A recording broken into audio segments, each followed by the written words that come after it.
Today's recipe, isa na namang napakasimple at napakadaling ulam ang ating lulutuin.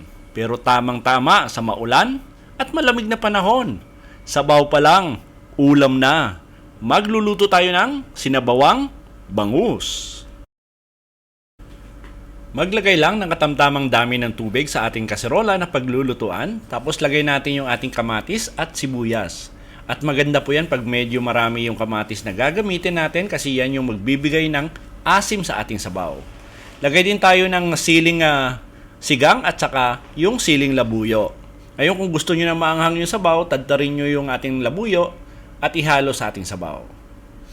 Tapos gagawin natin dito ay bring to boil lang natin. At hintayin lang natin na madurog yung ating kamatis or pwede nyo yung durugin ng inyong sandok. Pwede na natin ilagay yung ating isdang bangus at gumamit po ako rito ng 2 buong bangus at hiniwa ko lang po sa tig-5. Tapos gagawin natin dyan, simmer lang natin yan for about 10 minutes. Mahinang apoy para lumabas yung lasa ng ating isda at mahalo doon sa ating sabaw. Pero lagyan na natin to ng seasoning.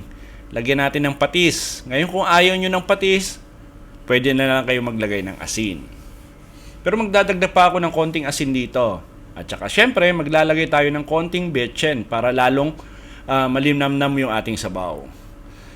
Tapos sinimmer lang natin siya ng 10 minutes at pwede na natin ilagay yung ating kangkong. Ngayon, pwede pa kayo maglagay ng iba pang gulay. Pwede nyo lagyan ng sitaw o di kaya talong.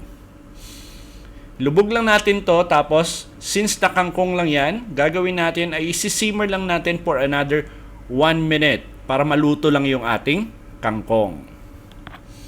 Nako, na-imagine nyo na ba yung lasa ng sabaw ng ating sinabawang bangus? Try nyo na sa bahay at madali lang lutuin. At tamang-tama sa maulan at malamig na panahon.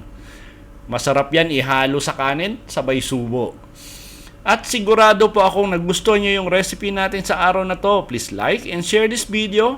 At kung bago kayo sa ating kusina, please don't forget to subscribe at pindutin yung notification bell para updated kayo sa mga susunod pa nating masasarap na recipe. Salamat sa panonood at ito ang kusina ni Dan Levy.